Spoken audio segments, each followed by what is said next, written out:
Assalamualaikum warahmatullahi wabarakatuh. Perkenalkan, saya Rahmatus Sabri Sidiki dengan NIM 22076090 Prodi Pendidikan Teknik Informatika ingin mempresentasikan materi saya tentang storyboard, yang dimana di dalam PowerPoint yang telah saya buat ini ada 4 pembahasan yang ingin saya bahas. Yang pertama ada pengertian storyboard, terus ada komponen storyboard, yang ketiga ada prinsip storyboard, dan yang terakhir ada proses pembuatan storyboard. Langsung saja tanpa memperpanjang waktu, saya langsung masuk ke topik yang pertama, yaitu pengertian storyboard.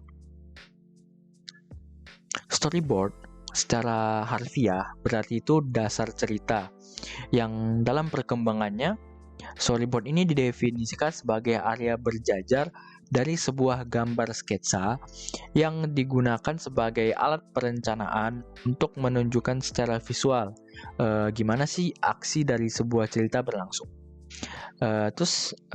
Ini akan menjadi dasar dari kelangsungan keseluruhan dari cerita nantinya. Atau dalam pengertian yang lain, storyboard itu adalah serangkaian sketsa yang dibuat berbentuk persegi panjang yang menggambarkan suatu urutan alur cerita, elemen-elemen yang diusulkan untuk aplikasi multimedia seperti animasi film, game, dan lain-lain. Storyboard menggabungkan alat bantu skenario dan visual pada selembar kertas sehingga naskah itu dan visual menjadi terkoordinasi. Dalam kata lain, storyboard ini dapat diartikan sebagai alat perencanaan yang menggambarkan urutan kejadian berupa kumpulan gambar dalam sebuah sketsa yang sederhana. Sebenarnya mungkin ada yang bertanya gitu, kenapa sih perlu storyboard? Storyboard ini perlu karena dia ini berperan untuk menjadi gambaran dasar dari sebuah produk yang akan kita bangun berikutnya. Yang dimana ini merupakan pedoman rancangan dari apa yang mau kita bangun. Kayak mau bikin animasi, bikin film, bikin game, dan lain-lain. Yang dimana pada awalnya storyboard ini merupakan kumpulan dari kertas gambar yang berisi rangkaian-rangkaian terus dalam sebuah produksi film, termasuk film animasi. Hal ini akan menjadi kerangka dasar bagi sutradara atau pembuat skenario tentang bagaimana sebuah film seharusnya berjalan. Nah, begitu juga dengan pembuatan aplikasi multimedia interaktif. Biasanya multimedia interaktif melibatkan beberapa orang dalam sebuah film, setidaknya melibatkan 2 orang pakar. Jadi, diharapkan dengan sebuah format storyboard yang dibangun bisa dibaca dengan mudah, baik oleh sang pembuat cerita, sutradara, dan lain-lain, untuk mengerti gimana sih urutan kejadian yang dimaksudkan oleh storyboard tersebut. Secara lebih rinci, storyboard memiliki beberapa tujuan. Yaitu yang pertama ada sebagai panduan bagi orang-orang yang terlibat di dalamnya. Kayak yang tadi seperti sutradara, pemain, dan lain-lain. Kemudian yang kedua, ini memungkinkan seseorang pembuat film memvisualisasikan ide-idenya yang telah ada di dalam pikirannya. Yang ketiga, ini juga sebagai alat komunikasi ke keseluruhan film atau keseluruhan animasi lah. Kemudian yang keempat, ini juga menjelaskan tentang alur narasi dari sebuah cerita. Dan yang terakhir, ini juga berperan dalam timing pada sebuah sequence. Ya, yang dimana percobaan-percobaan dengan sudut pandang kamera, perpindahan dan kesinambungan atau biasa disebut continuity antara elemen-elemen dalam sebuah frame. Sebenarnya di dalam storyboard ini ada sebuah kunci. Kuncinya itu adalah perencanaan. Kenapa perencanaan ini jadi kunci storyboards? Karena Perencana ini adalah penyelenggara grafik yang menunjukkan adegan dalam sebuah proyek multimedia dalam bentuk gambar kasar. Storyboard ini juga lah membantu memvisualisasikan bagaimana potongan konten berhubungan satu sama lain dan akan membantu membentuk arah proyek. Dengan storyboard ini sendiri, tim produksi itu dapat memetakan ide awal untuk komunikasi ke pemeriksa. Baik, langsung saja ke materi yang kedua, yakni ada komponen storyboard. Komponen storyboard yang harus ada pada template-nya itu ada beberapa tentang ini. Yakni yang pertama tentang bagian judul, yang dimana judul pasti berisi tentang judul. Terus ada episode, scene, dan halaman. Yang kedua, ada subjudul. Berisi tentang penjelasan text shot, panel sequence, lokasi, dan setting waktu. Yang ketiga ada part visual yang berisi gambaran adegan dengan menyisipkan visual atau foto, grafis, dan lain-lain. Kemudian yang keempat ada bagian audio yang isinya itu tentang uraian audio yang akan melengkapi berupa nama dari file musik atau rekaman atau sound effect yang bermain di layar masing-masing. Yang kelima ada bagian dialog atau action yang berisi detail action dan pergerakan kamera, kayak framing kamera atau angle kamera di mana, atau serta dialog adegan, misal kalau ada. Kemudian bagian yang terakhir itu ada bagian properties. Bagian ini berisi tentang penjelasan artistik, properti, wardrobe, dan timing atau durasi. Kemudian langsung masuk ke prinsip-prinsip storyboard,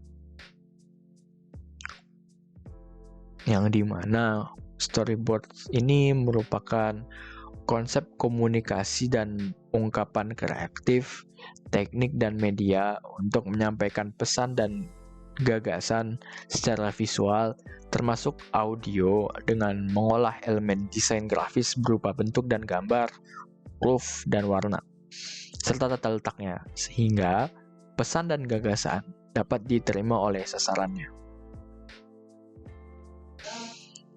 Sebenarnya ada hal-hal yang harus diperhatikan pada penulisan storyboard, yang dimana itu ada prinsipnya. Prinsipnya itu adalah ada 4. Yang pertama, pesan visual harus kreatif, yang mana itu asli, luas, tidak bertele-tele, dan lancar. Kemudian yang kedua ada komunikatif. Ketiga, efisien dan efektif. Yang keempat, tidak lain dan tidak bukan, harus indah atau estetis. Untuk memenuhi prinsip-prinsip tadi atas, maka strategi yang harus dilakukan itu adalah menggunakan konsep 5W 1H, yang dimana di 5W itu adalah what, why, who, which, where, dan 1H-nya how. How meliputi yang pertama, ide, cerita, dan pesan apa yang disajikan dalam naskah. Yang kedua, apa sih jenis genre dan suasana yang hendak dicapai. Yang ketiga, apa settingannya, lokasi, waktu, dan gimana sih alurnya. Yang keempat, kepada siapa cerita ini diperuntukkan, untuk anak-anak kah, untuk dewasa kah, lansia kah, atau segala usia kah. Nah, itu. Yang kelima, bagaimana cara pengambilan gambarnya, kayak pemilihan warna, framing, atau angle-nya, dan lain-lain. Yang ketujuh, apa peluang dan target dari pembuatan film tersebut. Yang kedelapan, apa yang diperlukan untuk mendukung cerita, kayak misalnya properti, atau misalnya bajunya apa, atau aktrisnya siapa gitu. Yang kesembilan itu ada kebiasaan, pola, dan cara masyarakatnya. Dan yang terakhir, teknik pendekatan komunikasi dan kreatif apa yang tepat untuk itu.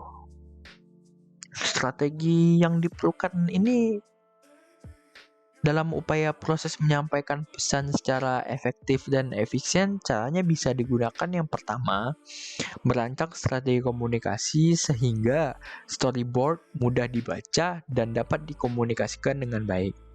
Yang kedua, menyusun strategi kreatif sehingga storyboard menjadi menarik dan menciptakan hal baru. Nah, dengan prinsip-prinsip ini, storyboard bisa diharapkan mampu memberikan jalan keluar terhadap problem-problem yang ada sesuai dengan kebutuhan film.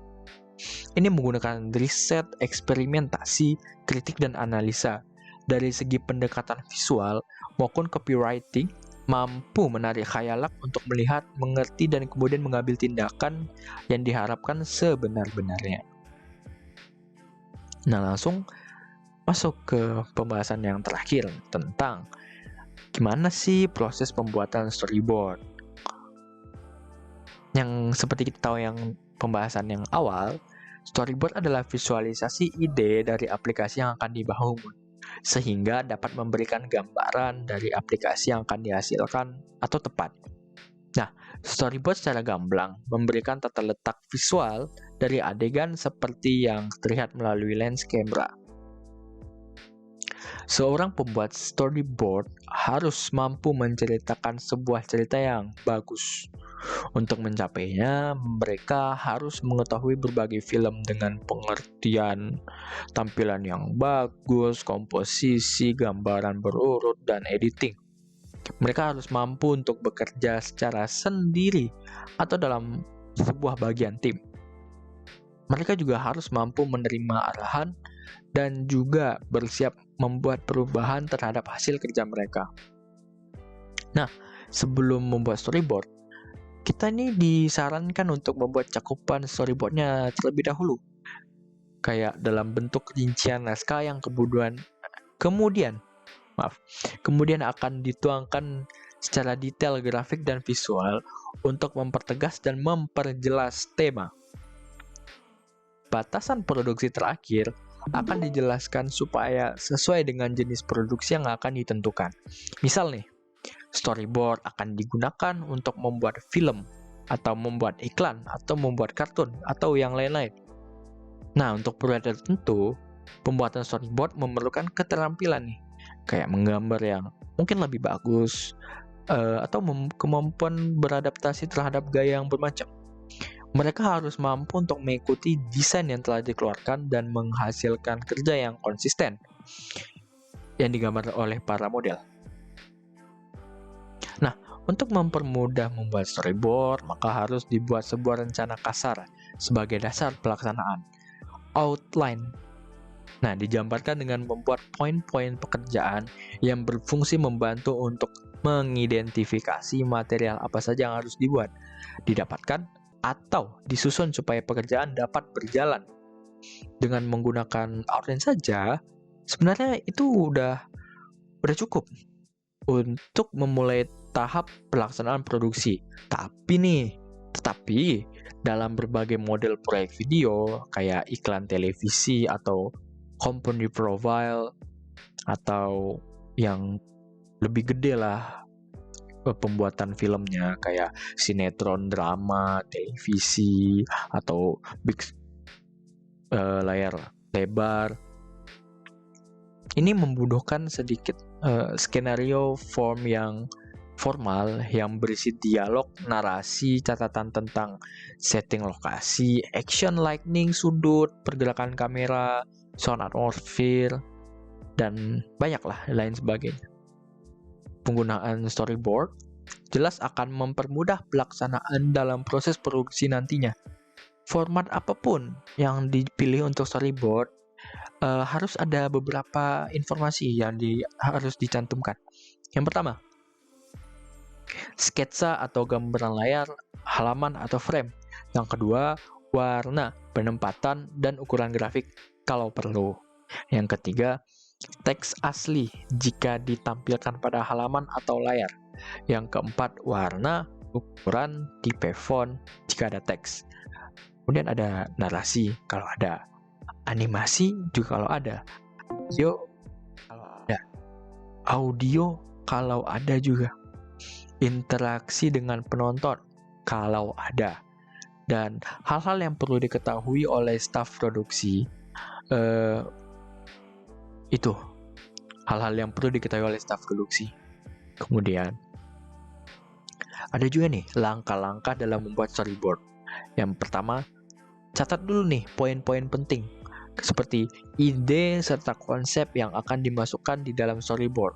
Yang kedua, storyboard yang kita bikin nih harus pada dasarnya merupakan gambar serial dan dilengkapi uraian semua langkah dan keterangan yang diperlukan untuk menyelesaikan tujuan dibuatnya film. Yang ketiga, membuat kasar-kasarnya dulu, sketsa kasar visual untuk semua frame. Kemudian ada visual dengan jelas menampilkan adegan utama. Kemudian ada storyboard, ini dapat dirancang menggunakan kertas dengan coretan dan tulisan manual atau dengan perangkat lunak seperti Microsoft Word.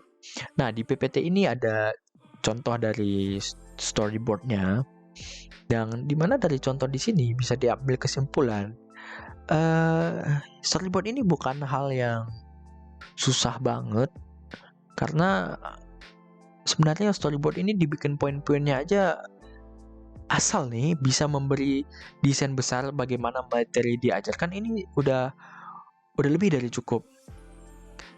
Yang dimana cara membuatnya juga cukup dengan software pengolah kata atau spreadsheet yang kita kuasai. Nggak perlu muluk-muluk menggunakan apps yang bergiga-giga, nggak perlu untuk membuat storyboard profesional. Mungkin segini saja materi yang dapat saya sampaikan. Mungkin materinya terlalu sedikit, saya mohon maaf. Akhir kata, wabillahi taufiq wal hidayah. Assalamualaikum warahmatullahi wabarakatuh.